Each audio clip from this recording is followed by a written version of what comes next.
Good morning, good afternoon, and good evening to all. Welcome back to the Tally Snippet and iSelf Academy YouTube channel. And today we are going to see the last leg of our module 4, where we're going to talk about highlighting or action highlights in Tableau. In our previous video, we saw how to use action filter, and we even saw a filter there. I didn't differentiate both of them earlier, but now I'm doing it. Wherever I use a dashboard actions to create a filter, I call that as action filter.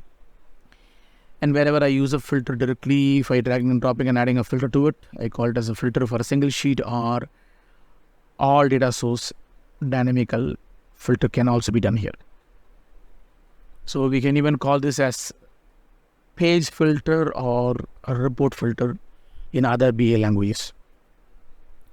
In today's video, we're going to see how to work with highlighting a data set. But again, to highlight a data set, highlight is not going to work that easily. Again, there is a difference between an action filter and an action highlighters. Before I do it, I want to just remove whatever the actions that I already have, or action filters that I have. I'm going to remove all of them. I have select action filter and hover over action filters. I'm going to remove all of them here, and then when I do that, and once I remove it, when I change the data set, nothing happens in this list. So my filter taken into effect right now. So now I want to add an action filter, but when I do add an action filter, my action filter will not work for me effectively. Now, before I start elaborating more about these action filters, I would like to give you an idea or a head start about what I have done right now. So I am having the data set either by the country level and state and city level here. So I'm going to keep the data set in the state level in the map section, and then when I come back to the dashboard, I'm going to add an action highlighter here. So actions, as usual, I'm going to go for the add action and I'll say highlight. And you can see it is similar to whatever we have done in our previous filter actions here. And I don't have two options that comes in place as I see in a filter. I'm going to uncheck the scatter plot out of the equation here. I'm going to got the action here, and you got the information this very nicely when I give an OK. And when I give an OK, that should show me the highlighter here. When I click the highlighter here, nothing happens in my data set. The reason why is my data set's granularity level is little different than what we normally do. That is the only reason highlight won't work like a filter works in our list. So what do I mean by this?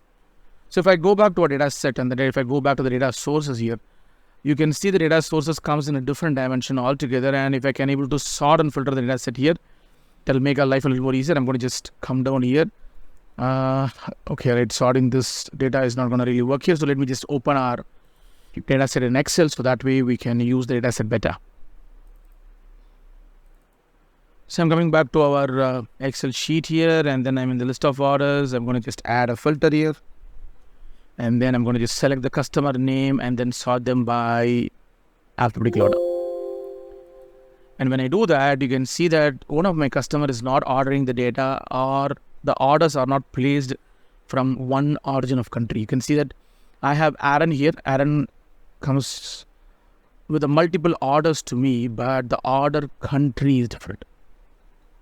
That's the only reason why when I add a highlighter here, the highlighter never gave me the distinct component of a customer. So when I click one of the customer name should show me the data set here, but it didn't show me that list here. So because he is not ordering the data from one origin of a country, he orders it from all over Europe right now. Rather, you can see Italy is coming in and he orders something from UK, from Germany, from France, and so on and so forth. And he even did one order from Netherlands. So this happens for each and every one of them. So when I highlight the data set, the highlight data set will not work for me.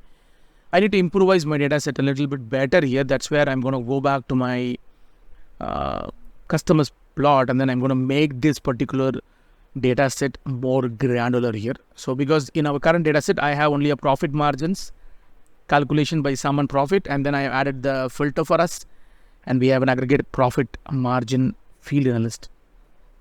Now I want to add the state to the detail mode so that gives you the data set even more better. So I'm going to drag and drop the state in the detail mode.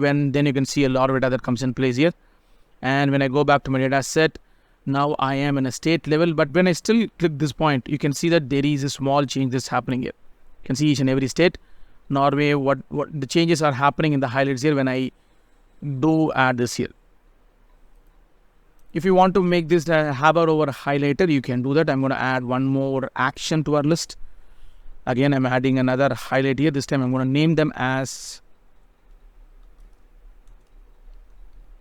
hover highlight.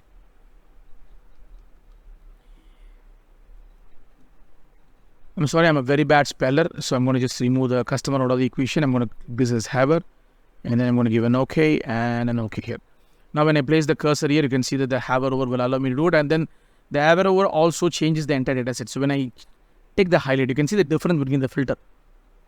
When I click the filter was showing a different dimension altogether, but again, when I go for hover, it points out the data set nicely, and then you can see the variances that I deal with it, and then it happens not just on the left hand side but also on the right side of a data set. And as I move it, I can see the data set here, and I have both the data coming up here, so the hover and as well as the selection here. So let me just come back here. I'll remove the selection out of the equation, so then I can see the data set very nicely here. So the hover over will allow me to get the data set better for me in our list here.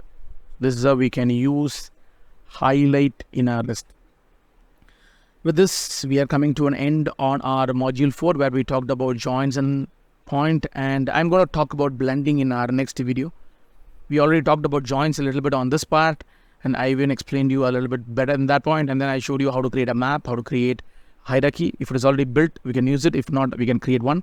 I showed you how to create a map and a scatter plot and a single dashboard, and then I showed you how to create a multiple filter, and then I use a filter option or action filter, and action highlighting is also done in this list.